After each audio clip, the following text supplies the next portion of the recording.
Good afternoon, Jamaica, and good afternoon to so many members of the diaspora who are watching us from wherever you are. It is still Monday, and we are still looking at the projections for Hurricane Melissa. Hurricane Melissa still continues to be one for the record books, and so we have to be so vigilant. We have to listen to the updates, the correct updates, the official updates. And so this evening we are going to be at it again, giving you some important information. As always, we have Evan Thompson with us, who is the head of our Met office. We are going to also have Minister Desmond McKenzie, who is our Minister of Local Government and Community Development, and also the Deputy Chair of our National Disaster Risk Management Council. With us, we are also going to be having Minister Chris Tufton, who's giving some updates on the health area. We do watch what you are asking. In the feed earlier today, there were some questions, health-related questions that you had. And so we asked Minister Tufton to come so that he can answer some of those questions that you had in the chat. Also want to note that we have members of our National Emergency Operations Center with us too. At the end, you will see who these hardworking people are. We also have with us the chair of ODPEM, Mr. Sweeney, is here, and he has not just been chair, he's been here every day, and really leading the charge with Minister McKenzie. And so I have to acknowledge you and thank you. And of course, I cannot not acknowledge Tony. Tony, how you signed that? All I can do to the entire deaf community, and I know that you're watching, Tony has been trying to teach me. There you go. See, she's been trying. She's really been trying. But, you know, we want to create a space that is really conducive for everyone to participate in knowing what is happening. And so, Tony, the work that you do day in and day out, we appreciate it. We appreciate you making this space a lot more one that is truly for the entire Jamaican and is truly inclusive. And so we're going to get started. This will be a shorter briefing. And so the man of the hour, Evan Thompson. Evan, you have to come and give us good news. This is the 7th briefing we have done. 7 is a very lucky number. Evan Thompson, come and talk to Jamaica. 7. Thank you, and I'm going to try to do this in 7 minutes. Good evening, everyone here in Jamaica, of course. Minister, I greet you. Mr. Chairman, sir, Mr. Sweeney, good to see you and all distinguished persons here. I greet the media and I greet the people who are watching online and those who are watching on television at this time.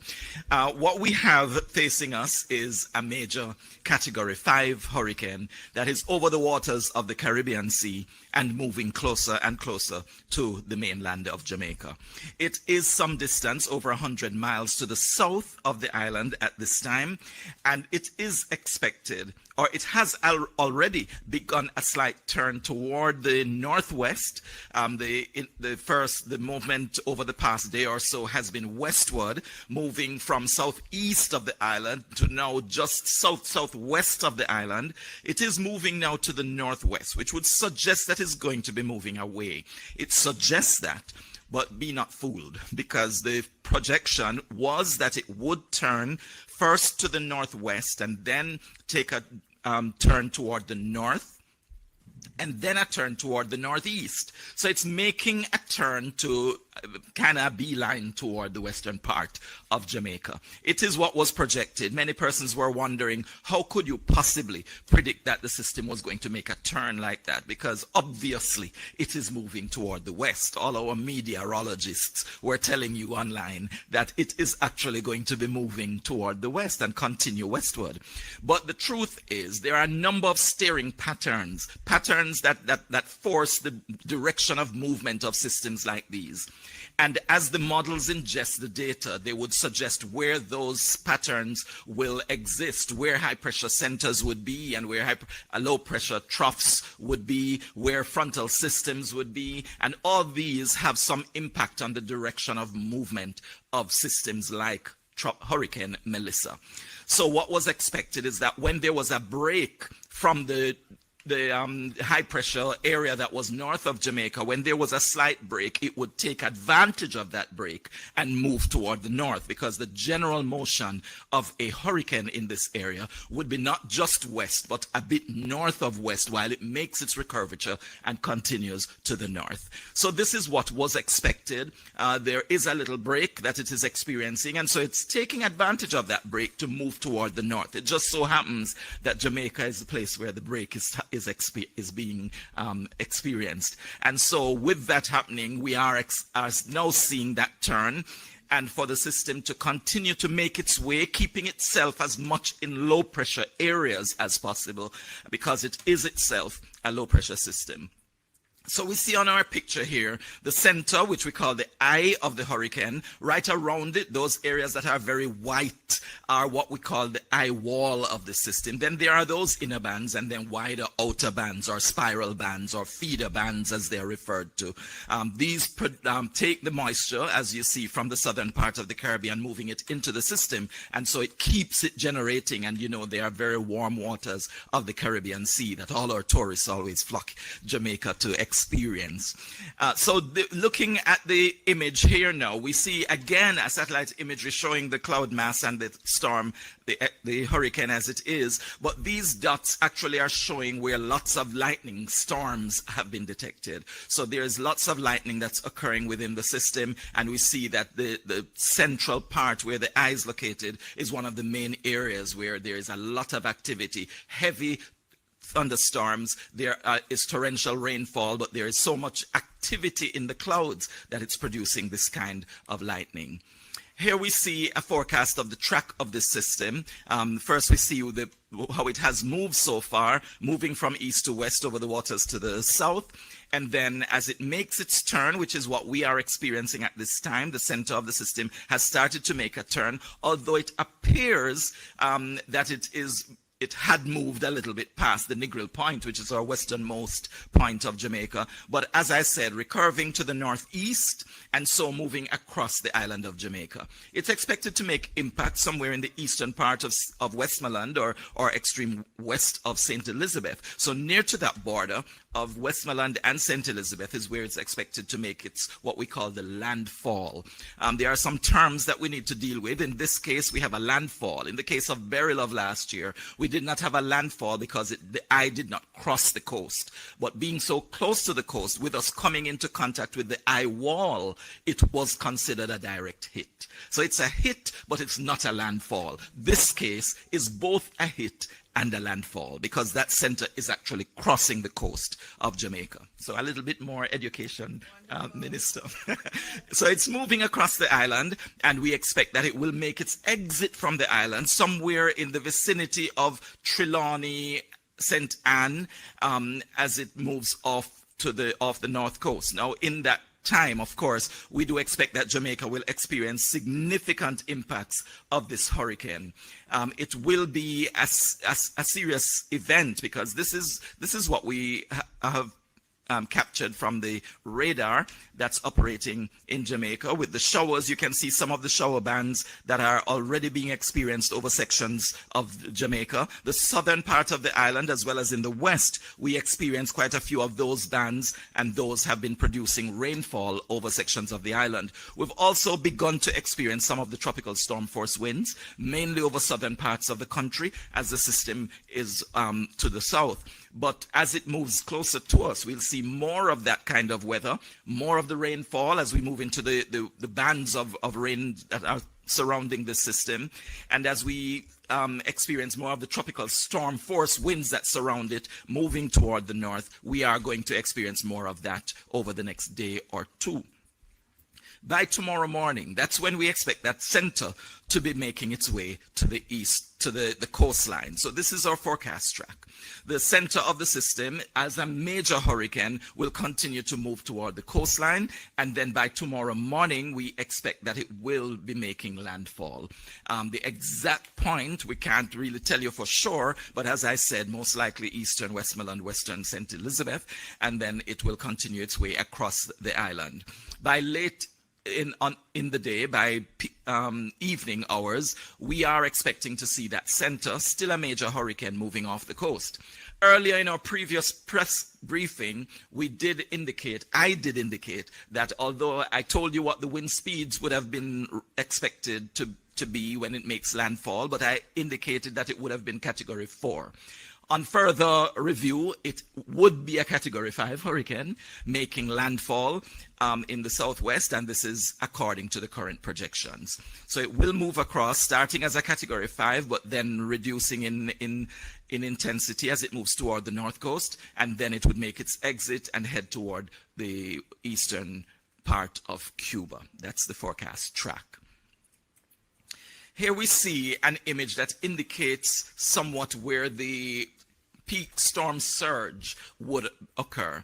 With the hurricanes, although you have the flooding that occurs because of the rainfall, we also have flooding that comes in coastal areas that is driven by the wind on the waves of the sea. So the wind actually pushes the water of the sea onto the land, and that is what creates storm surge for those residents who live in coastal areas. Of course, if there is an inlet or a bay, that is usually the areas where the storm surge is most impactful. And so in the areas of Black River, Alligator Pond, I believe, will experience some amount of storm surge. Here you see a closer picture of that area, and you see that it does extend somewhat inland. So we have to be careful about if we are in that general area of St. Elizabeth, where it would be just east of the center of the system as it makes that landfall. So these images show where those storm surges are likely to be most significant. Here now we look at the rainfall forecast for the 4 days going up to the 31st of October. And here we see that mostly central and eastern parishes would be inundated by the heaviest rainfall that would get up to 30 inches. We're talking about 750 millimeters of rainfall. We're not accustomed to measuring that. I'm not even too sure if our rain gauges will fully be able to deal with that kind of capacity before they are renewed. But we, of course, will make every effort to provide the best data after the event as possible. But here we see the heavy rainfall producing significant flooding, and this will be over most of the island. The other areas of the island going toward the western end would actually be receiving more of the rainfall as well, but because the heaviest rainfall that is associated with this hurricane is going to be to the right side of the eye as it makes its way across Jamaica. So we're likely to see more of the flooding on the right side, on the central and eastern parishes, more so than in the extreme west, where we would then be on the left of the center of the system. That is basically the presentation at this time, and I'm sure Minister will accommodate some questions right afterwards. Thank you so much, Evan. Any questions from media in the room? No questions. So I'm going to ask the questions then, since no one has questions. Evan, tonight, what should we expect? Again, just tell them tonight. There are people who are out there. There's still people doing preparatory work. And we want to know, can they continue to do it? When do they need to come in? And again, when will conditions deteriorate so that no one should be on the road? Okay, thank you for that question. The conditions will gradually be deteriorating this evening. We've already experienced some of that deterioration over southern parishes. Also in the east, we've experienced an increase in cloud cover, an increase in rainfall over the areas, and more intense rainfall taking place. Originally, it would just be some incidents of light rainfall that occur over sections of the country. Now we're seeing more moderate rainfall occurring over sections of the island. We have not come into that large mass that surrounds the eye yet, but that is what is progressing across Jamaica. And so we expect that the intensity will gradually increase as we go through tonight. We'll also be continuing to experience strong winds, tropical storm force winds moving across the country, mainly over southern parishes first, but then moving over to northern parishes as the center moves closer to the coastline.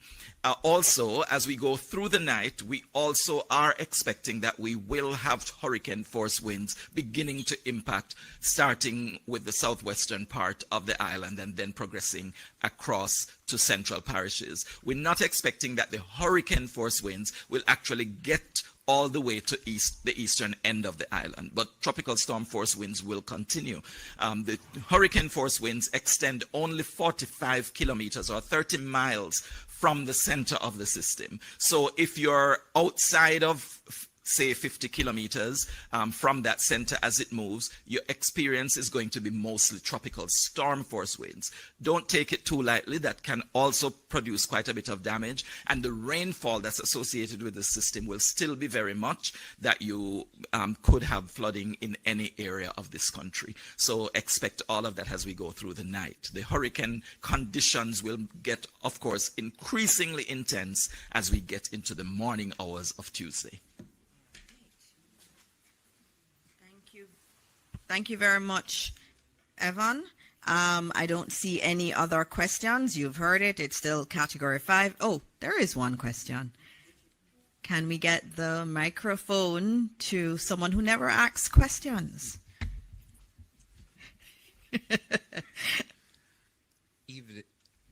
Mic check. There we go. Evening, everybody. Mahiri Stewart, Nationwide News. In terms of the path that this hurricane is taking, we know what to expect when it impacts Jamaica. But what's Melissa going to do after it passes Jamaica? Okay, that's a good question. And actually, because we are our brother's keepers and we have a number of neighbors in the Caribbean area that we need to pay attention to and also, keep their interests at heart. It's going to be moving really toward eastern Cuba as long as it continues on the path that it is projected right now. So after moving over our northern coastline, it is expected to continue over the waters between Cuba and Jamaica. There's only 90 miles of space there, so it will move quickly through that area. I should have pointed out that the speed of forward movement is going to be increasing as the center moves toward Jamaica's southern coastline and while it moves over Jamaica. So it will move a little bit faster than it has been, but it will continue to move and then it will get to southeastern Cuba. And then it is expected to continue over the southeastern islands of the Bahamas. At that time, it should still be a hurricane, but it might not be a major hurricane at that time, having been reduced in strength by moving over the two land masses, both Jamaica and eastern Cuba. But it will move over southeastern Bahamas and then continue over the Atlantic, possibly moving close to Bermuda all the way out in the Atlantic afterwards. Check again. So when it comes over the country, you said earlier that it's going to be affected by not being over the waters. But once it comes over our land and goes back into the waters, is it going to then re-energize as it goes towards Cuba? Yes, that would happen, but as I said, it's really only 90 miles of water, and so the increase may not be that significant before it gets to Cuba, and then it would exit Cuba and then pick up more speed with much more water area than land area as it goes through the Bahamas and over into the Atlantic. It may pick up a little bit more strength, but then it would be again moving into cooler waters at this time where it wouldn't be able to get much stronger. We're not expecting it to again regain category 5 hurricane force. Thank you. Thank you, Evan. Earlier we were doing longitude and latitude, and we heard a word from Evan that I'm not used to hearing, and so I had to look it up using AI, of course, and it was recurvature. He said it many times, recurvature, so I had to look it up.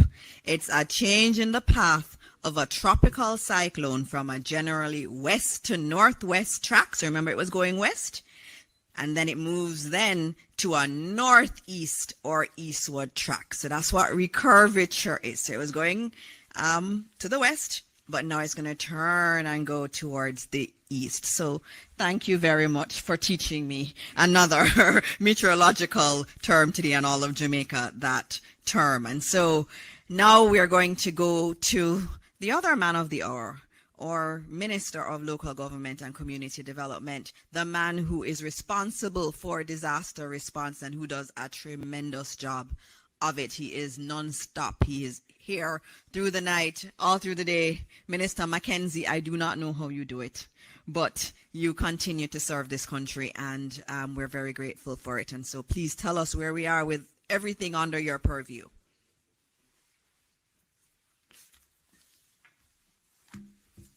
Thank you, Minister. You have been doing a good job yourself. Acknowledge my colleague who just walked in. There's a fine for being late. And to acknowledge the members of the support team, the JDF, the police, the Jamaica Fire Brigade, the Red Cross, and all the other entities, chairman of the board, members of the media. I want to start off by giving some updates as it relates to the operations of a Jamaica Public Service Company. And as you have been told by Mr. Thompson, that the southern part of the island is experiencing some challenges as we speak. Now, this update that has been provided to our center downstairs, and I want to make the point that all the information that is pertinent to the ongoing hurricane comes directly out of the ODPEM. So when we give the information, it is not hearsay or faked information. It is the information that has been gathered by the team, and each entity, for instance, all the utilities are here, both telephone, water, and light. So when we speak with a certain level of authority. A total of some 50,000 persons are without light in the following parishes as we speak: Portland, St. Thomas, St. Elizabeth, Manchester. Approximately 40,000 persons in the western end of the island are presently without power. And there are 4,000 in the eastern part of the island, and another 5,000 without light in central Jamaica. Transmission lines are out in Magati and Porous as a result of down power lines and poles in some instances. The Jamaica Fire Brigade reports a number of trees in some areas they have received reports, and they have a team out there removing the fallen trees, and with support in some instances from members of the community. You remember earlier this morning, the Prime Minister did indicate that the National Solid Waste Management Authority is on the road, and they are a part of that team island-wide that is helping to remove fallen trees right across the island.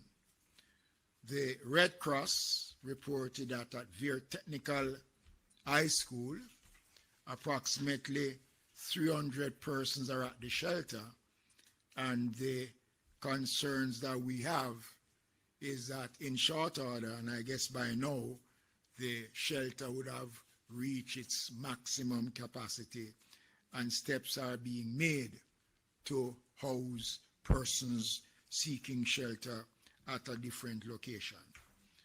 Just want to again remind persons going to our shelters to take your medication, walk with some biscuit for the first couple of hours, some water to make yourselves comfortable. And it is important that your personal documents, important documents, are well secured.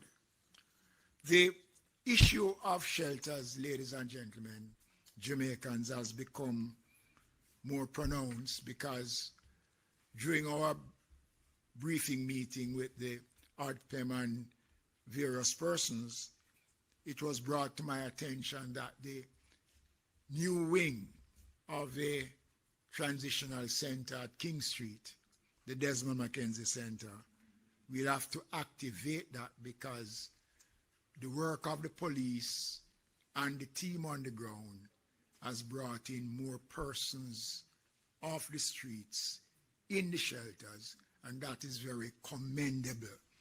We are seeing an increase over the last couple of hours of persons responding and have gone into the shelters, which is good, but we still have a few that is still out on the road.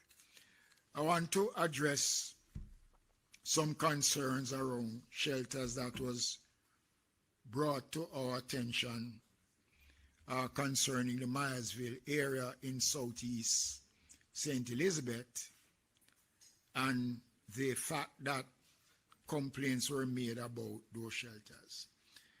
I want to make it clear, ladies and gentlemen, that the shelters are provided for the needs of those who want to go to the shelters. There are no other considerations that are given when we open the shelters. So I don't want anybody to create the narrative that you have to be aligned one way or the other to access the shelters. And there seems to be some concerns raised about the operations of these shelters. So I want to advise that all the shelters in Southwest St. Elizabeth, the Myersville Division, are in operation, and the Southeast, and that they have been provided with the requisite items to afford for the smooth operation of the shelters. We are in constant touch with our shelter managers across the island, and I know, and I want to say this, as soon as the conditions start to deteriorate in certain areas, the difficulty is going to show in making contact in the way that we would want the contact to be made. We have a very effective radio telecommunication system which is manned by the Jamaica Fire Brigade, and that system is up and running. It is a part of the JICA program that the government of Japan and the government of Jamaica has put in and has made us very efficient, and it is a system that the police has tied in, and all the major stakeholders across the country has access to the system. So our shelters are up and running, and I want to say to Jamaicans that I'm encouraging you still, you still have a little window to go into the shelters because it is important. There are also complaints about Ochoreosai. That matter has been dealt with. And I want to thank the many concerned Jamaicans who continue to send me messages about the operations of shelters. And I really want to thank them and say how much it is appreciated. I gave an update this morning on the state of our shelters, and I did indicate that of the 880 odd shelters, so far 133 shelters are in operation. The shelters are available, but so far only 133 of these shelters are fully operated with persons in there. The parishes of St. Mary, St. Anne, Hanover, are still 3 parishes that have no one in any of the shelters. The shelters in Hanover should be seeing people now, because based on Evans' forecast, places like Lucy, Chester Castle, other areas will face challenges, and I want to urge persons in these parishes to get to high ground as quickly as possible. Clarendon continue to lead the way. So far their numbers are 517, St. Catherine 254, St. Thomas 310, Trelawney 156, Portland 295, St. Elizabeth 182. I guess based on the other information coming in, that we will see an increase in the numbers of Jamaicans going to the shelters. As I said earlier on today, it is anticipated that more than 40 to 50,000 Jamaicans will be evacuated from certain areas, and we are expecting that number to grow. I want to again emphasize the importance of sticking to genuine information. Almost every minute now, there is something out there in social media that has nothing to do with what is taking place. There is concerns that persons who genuinely wants to go to shelters are being convinced by others that it makes no sense that they go to the shelters. And many people have been told that you are safer at home than in our shelters. My first experience of a major hurricane at this level was Matthew in 2016, just shortly after I became the minister. And it was a testing time. Fortunately, Matthew changed course. But over the years, we have developed a system to improve the quality of our shelters.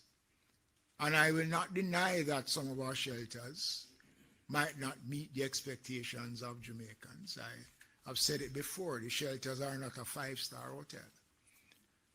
90% of our shelters are schools, which were not really built for that purpose. And over the years, we have converted some of our shelters, some of the schools, into proper shelters. And we'll be rolling out over the next couple of years, starting next year, to improve on our shelters, because we are looking at the changes that are taking place in terms of our climate-related issues.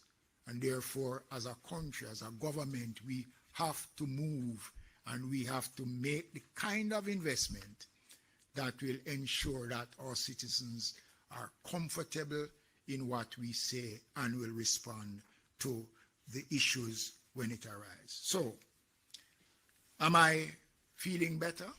Still not feeling better. When I look at Westmoreland, again, here's a parish that flooding is the norm. Now we are expecting excess rainfall, record high rainfall. So it means that flooding will become an issue. There's a community in Westmoreland, McNeil lands, which for me is a major issue. And if anybody there is listening, I want to urge persons, to encourage you to leave these areas and find a place where you will be safer. It makes no sense. And in closing, I want to, again, as I have been doing since these briefings have started, it is better to take that step than to pay that price. Don't worth it. This government is committed to work with every single Jamaican after the passage of Melissa to help to restore your way of life, to rebuild. The Prime Minister spoke about the various layers of insurance and coverage that an understanding government has put in place over the last 4 years to secure the Jamaican people. And when we meet after these meetings, we look at the way forward. Already we are starting to look at how are we now going to deal with the level of investigation that needs to be done to deal with the issues that will arise following burial. I want to thank the people who are working, the police, the fire brigade, the army, our disaster coordinators, our members of parliament, our councillors, and I want to say this. I am happy that as a government we recognize the role of the opposition and have engaged the opposition in discussions around the programs that is being undertaken by the government in a response. And we have been open, we have been clear, and if we are wrong, we are bold enough to say we are wrong. But all the decisions that we have taken to safeguard the Jamaican people, we stand by those decisions. It is the Jamaican people that have to work with us now to ensure that we minimize as best as we can whatever the outcome is. Thank you.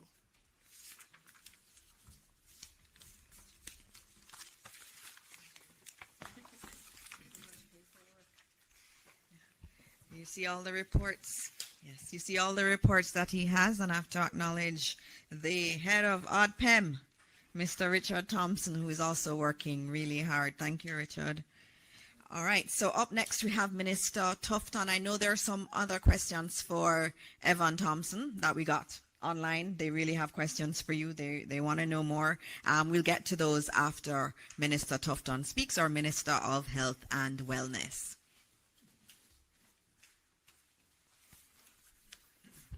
Thank you very much, colleague minister, and my apologies for being a little late, but my colleague and friend Desmond Mackenzie understands, and I know he won't charge me. I want to just begin by recognizing my colleagues and other members in the room, the media, and of course the agencies.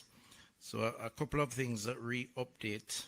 Firstly, I was late because I was on a conference call with the health ministers of the Caribbean region, chaired by the head of CARICOM, who expressed the desire to support, and I gave them an update. And I want to just publicly thank my colleague ministers of health in the Caribbean who have offered to provide support wherever that is needed, including CARFA and CARICOM health ministers. So I got a little delayed because of that conversation. In terms of the updates, health centers remain closed as we had announced, but all hospitals remain open and all are prepared.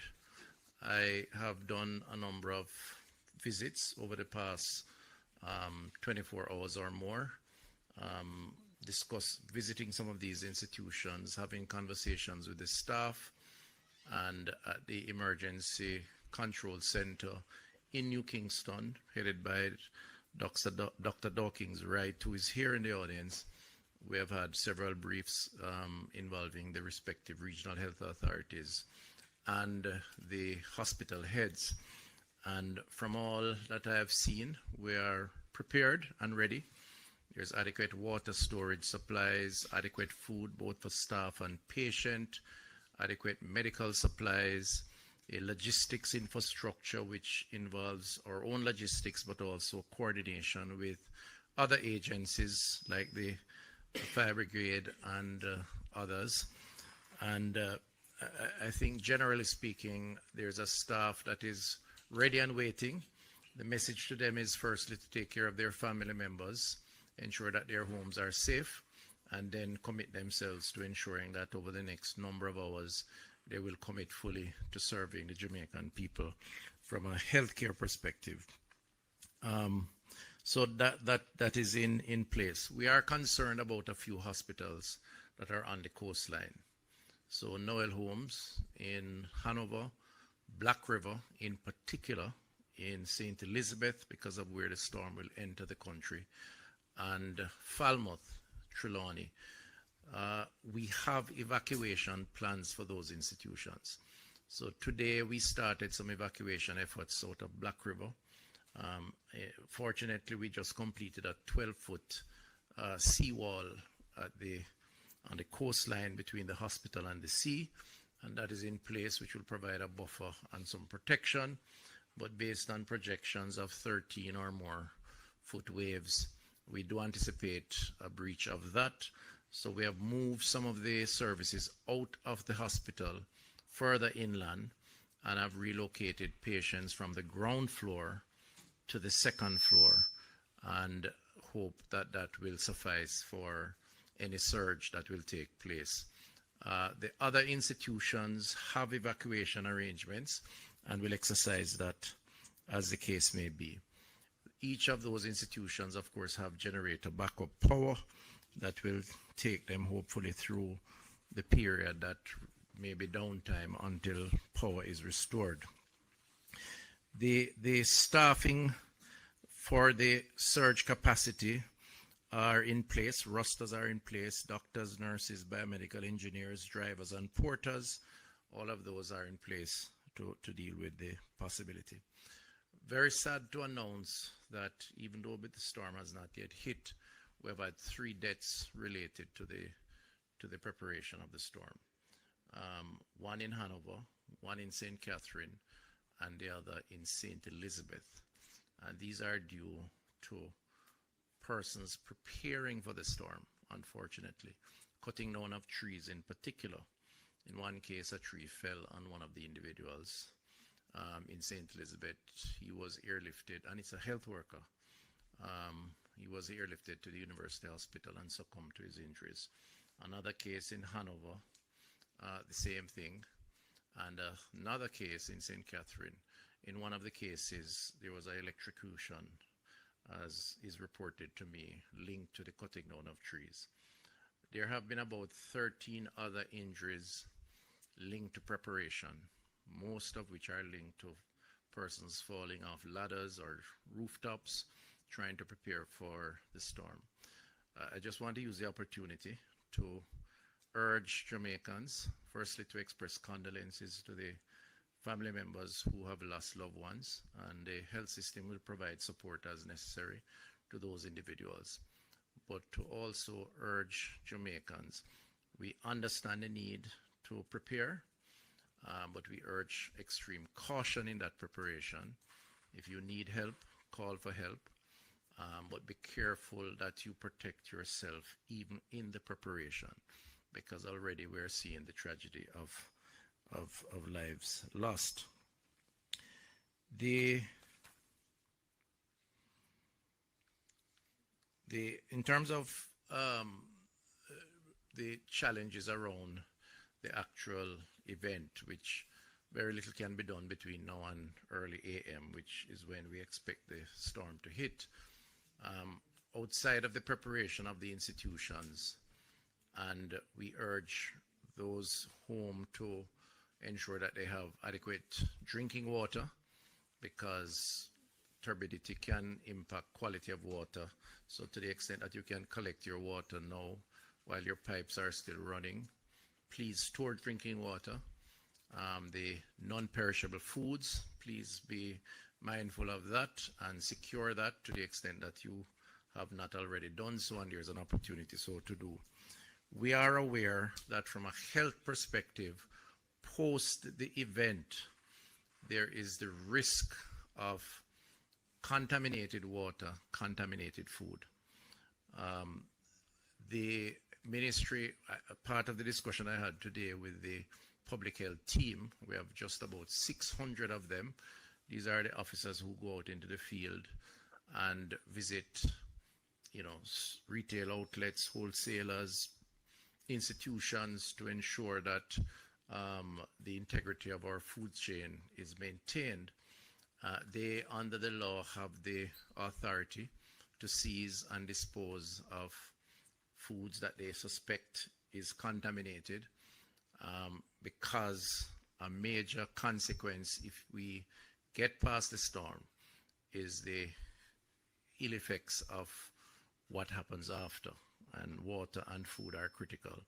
So I just want to remind retailers, sellers of food, that they should put whatever is necessary in place to ensure that whatever is perishable is protected, but also to say that the team will be out in the field right after to examine and to ensure that the food supply remains intact, and they do have the law on their side to protect consumer safety. But the system will be ready to deal with that, but food-related diseases are very common after these types of events. In terms of our children, today I visited the Bustamante Hospital for Children. The key to our children is to provide them with psychosocial support during this period. The last major event we've had close to this one is 37 years ago, Hurricane Gilbert. And it is a frightening experience for those who have not experienced this kind of storm, wind and rain and flooding and so on. So we want to encourage our parents or adults or guardians to give our children some extra support, and where they need help, please give them that support. Guide them as it relates to the after event exposure to water. They're always going to be tempted to go outside and play into the puddles of water, which oftentimes may be contaminated because of the runoff. Solid waste will be an issue naturally, because people throw things all over. The water will bring it to the lowest point, and there will be a concentration of pollutants within that particular environment and space. The other issue is the mental health challenge within our society, coming out of the trauma related to this. There are many persons who will be anxious, would be uncertain, be scared. We are beefing up our mental health facility. Just to remind you of our helpline, 888 New Life. That's 888-639-5433, and 876-838-4897. We're encouraging persons to use the lines if you need to talk to someone. We have members manning those lines on standby, and we'll provide whatever support that we can give. There are vulnerable populations in the society that we are mindful of. The older population who are chronically ill, those who require medication for their hypertension, diabetes, other forms of chronic illnesses. The NHF, I've had a meeting with the NHF. They are prepared to provide information and support. They're also prepared to deliver medication once the storm would have passed, and we're putting in place some creative ways to maneuver the obstacles that we would likely encounter after the storm. And what we would ask persons to do is to keep in touch using the One Love helpline, 888 One Love, for the vulnerable populations to be given whatever support they can. The final point I'd raise is the issue of persons volunteering to give support. So in disasters of this kind, because of who we are and the generosity of our diaspora, as well as just the globe, there's going to be a lot of offers to provide support. it's going to be important for us to ensure that that support is coordinated and that it is properly organized. Now, I know that ODPM and Minister Mackenzie will provide whatever channels of contributions and the management of that process. As it relates to health, we have put in place a mechanism through our charitable foundation and the National Health Fund to ensure that we are able to guide the type of support that may be needed in the immediate aftermath, the logistics of that support in terms of coming in, where it is stored, how it is distributed, because you can end up tripping over yourselves because everybody wants to help and there's no coordination around that help. So I just want to say that those who are offering to support the restoration from health's perspective, we will be happy to guide you and to provide you with the appropriate guidance as it relates to that. I want to close by thanking the healthcare workers. You know, they are not unaccustomed to emergencies and to going beyond the call of duty. They have been very resilient and have really demonstrated their commitment to protecting the country. So I want to just use the opportunity on behalf of the government to thank them and to just ask them to continue on this trajectory and that they have our support in delivering and protecting the Jamaican people. Thank you. Thank you, Minister Tufton, for that. You actually answered every question that we had in the chat today. There were mental health questions, what's going on with the hospitals. You've answered everything without us even having to go to questions. So thanks to you and to the Ministry of Health team for all the work that you are doing. I am going to actually stop before the question and answer. I have some questions here that we need to go. Most of them are to you, Evan, that I need to ask. And there's one more I'm getting, Minister Tufton, from you. You'd have heard us speak of the National Emergency Operations Center, which is here. There are a lot of individuals that are there and they're working really, really hard. They're coordinating with the parish coordinators. You see them down there with their radios. They have a lot of equipment where they can easily be deploying resources across the country. They have trained for this. They have worked really hard on this. And so you've been hearing a lot from the ministers, but there are some really great patriots that are here. They've worked really hard for this country. And I just wanted to bring up the lead of some of those entities that are in our Emergency Operations Center here at ODPEM. Of course, I'm going to ask you if you could please stand here so that the cameras can pan to you, because Jamaica wants to know who you all are. And as I say your name, you can come up. And I'm going to probably go in that order. Commissioner Stuart Beckford from the Fire Brigade. Hi, Commissioner. How are you? I know, but the Fire Brigade is going to be absolutely central to any rescue operations that we're going to be doing across the country. And so we want to acknowledge the Fire Brigade team that's downstairs in our Emergency Operations Center. We also have Marilyn McDonald, Manager, Community Renewal for JPS. JPS is also here. So we know when things are down, and JPS is coordinating with us. We have other entities like the NWA and other groups too. And so thank you too and your team for being here. We also have, and you can all stay up here, you don't have to come down. They can pan out to you. We also have Commander Alvin Gale from the Jamaica Defense Force. They are here. You see the JDF gentlemen across the building. They are being led by you, and you're doing a fantastic job and just working to coordinate all the areas that JDF will help with in any type of recovery effort. JDF will be central to it. And so they're already here and doing coordinations from now. We also have Dr. Ellington from the JCF, Superintendent from the JCF. The JCF is here too. They know what's going on. They know where there is danger. They're coordinating. They're getting their troops out as best as possible. The members of the JCF, the police force, will be out. They'll be deployed as necessary. So don't even think about it. I know what some people are thinking about the JCF. They are here. They're monitoring. They're out there and monitoring, and we can divert resources very easily. These are just some of the people that are working downstairs. Mr. Thompson, you should join them. ODPEM cannot do this without ODPEM. ODPEM is really central to all of this. And they all have families. Look at them. They have families. And this is just a few of them. Downstairs is full. It's a lot of people in the room coordinating. And they are here for us. And I would like to also add someone who is not willing to come up. Rohan, come on up.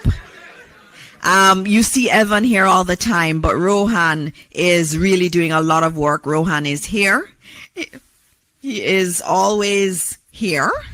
And he is the one that comes in the room and tells me, okay, the storm is starting to turn, or it's still going west. And so we have up to the minute information right here, and it goes out to the parish coordinators through these lovely people who are here. We also have Dr. Dawkins.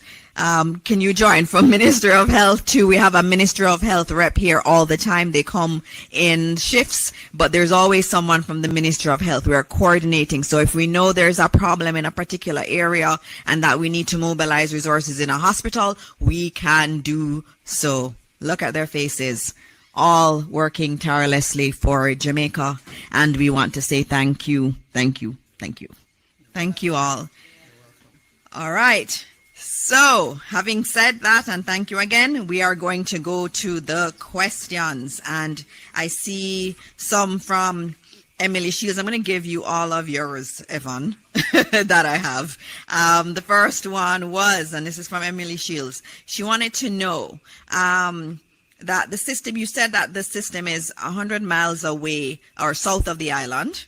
And she asked if it continues to move at 3 miles an hour. Yes, that's very slow. I can walk faster than that. Does that mean it will be about 33.3 hours before it makes landfall?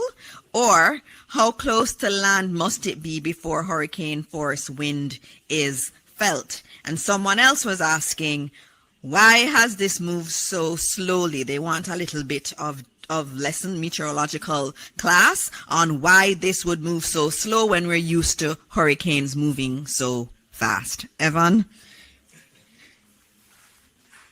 Okay, thank you very much for the questions, Emily. Let me explain first of all, the reason for the slow movement is that the steering current is weak. Basically, there are some currents in the atmosphere that would generally steer the direction of movement of these systems. And it depends on a lot of the other features that exist at the same time. I spoke earlier about the high pressure centers, the low pressure centers, frontal systems. If they exist, they tend to influence the direction and the speed of movement. So for instance, if there are two large high pressure areas that are north of the Caribbean area, and there is a frontal system that extends between the two, and they are, if the front is moving toward the east, it would tend to drag that system because it is a low pressure system. If there is nothing that is allowing it or causing it to be steered in that general direction, but you have the high pressure areas above it that are preventing it from moving, then it doesn't get a chance to move northward, which would be the normal recurvature that takes place, but it would continue to move west until it gets that chance to turn. So it really, the hurricanes generally move in that direction toward the west, but to the north, and making that recurvature. But if there is something blocking it, it will keep moving west, but not as decisively because it really wants to move north. And so that kind of explains it. So when it starts to move, it's because it gets that break. It gets a chance to move because what was blocking it is receding or moving out of the area. The next question was about the the 33, yes, the speed of movement and why is, and does it mean that it will take 33 hours to get here?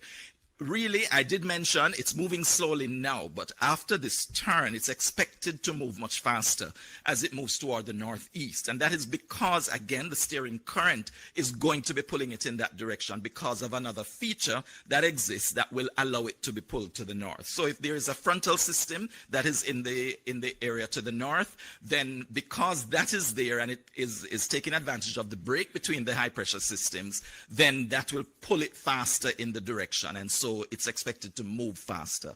I tried to simplify these press briefings because I don't want to get too technical where I lose people who really need the information, but I hope that is made clear to you. How far out will we hear or feel the effects of hurricane winds? Oh, hurricane winds only extend from the center about 45 kilometers. That's about 30 miles.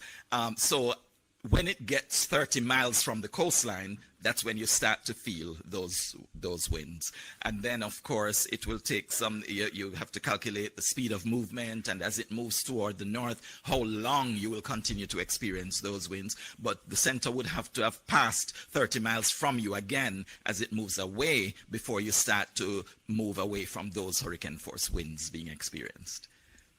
All right, thank you. Thank you very much. I have a question from Minister Tufton. It's on what should pregnant women do if you're in an advanced state of pregnancy and this hurricane is coming. What do you do? Do you head to the hospital? Do you stay home? What do you do? I'm told the answer is to call Minister Tufton. That's what Minister Mackenzie says, but I think there's a better answer to the question.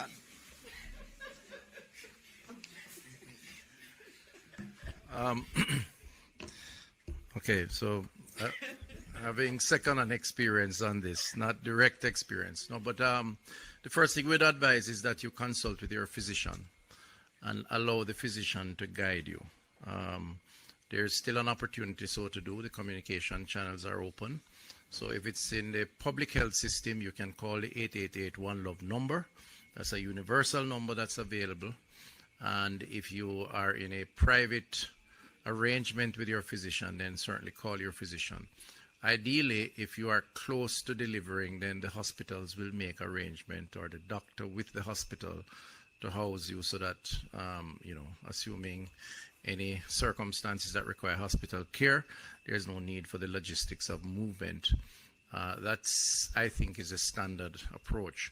But the doctor provides the best advice, and I'm not that kind of a doctor, so I wouldn't dare to hazard that kind of advice.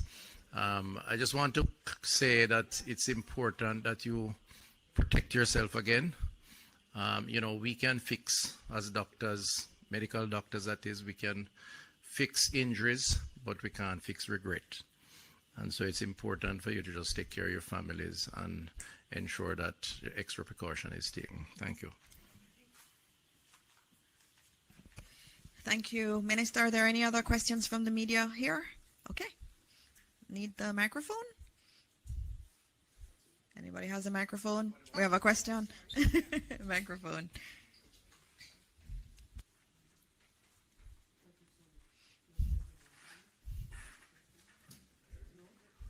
Is it on? Mike, okay, great. Good evening, everyone, ministers in the room. My name is Twyla Whelan. I am from the Jamaica Information Service. I have a series of questions, and these questions are not only from me, but from audience members viewing our live stream. So one of the first questions, I believe, would be to ODPEM, and it has to do with the website. It's showing that some sites, some shelters are closed. Is there any clarity that can be provided on this, or is it a case where some of them are up to capacity, or is there a glitch with the system? We just want to be clear. That's the first question. All right, he's going to answer. We're going to take the series together because we do know that some of our news stations need to break off now. Well, as you have heard from Minister, not all our listed shelters are open. At this point in time, shelters are open dependent on what is happening. We have a set number that is currently open, roughly 79. And as the system progresses, more persons will go into shelter, so there will be a need for more shelters to be open. So the update is based on the shelters that are open. And we continue to update that listing as the other shelters come on stream. While I have you, Mr. Thompson, last year during burial, the disaster emergency communication system was particularly critical and very, very helpful in coordinating emergency response. Is it still up and running for that is up. this It's ideal. Minister spoke to that as well. That the system is housed at the ODBEM, and it is currently being manned by the Jamaica Fire Brigade. We have gone through all our protocols in doing our radar check. It's working extensively. So that's a main part of our operation. It's a critical part of our operation, because without communication in times of crisis, you're dead in the water. So we have ensured that that is a mainstay, and that is something that will be used extensively throughout the operation in response to Melissa. Perfect. And finally, from our viewers, they wanted to know what parishes would be first affected. The people on the live stream wanted to know which parish the storm is going to affect the most. Mr. Thompson? Which parishes would be affected the most? All parishes, first of all, will experience some impact from this system. This means heavy rainfall, this means strong winds, hurricane force winds, even affecting sections. The hurricane force winds will be restricted mainly to the western half of the island. But the tropical storm force winds would cover the entire island. And that is only because the hurricane force winds only extend 45 kilometers from the center, and it is moving only over the western part, going as far as St. Anne in the north. So we do not expect that sections of Portland and St. Thomas, Kingston, St. Andrew, St. Catherine would really experience any hurricane force winds at this stage, based on how it is. But the storm surge, again, there are specific areas, and that would be along coastal areas to the right of the center on the southern coastline and to the left of the center on the northern coastline.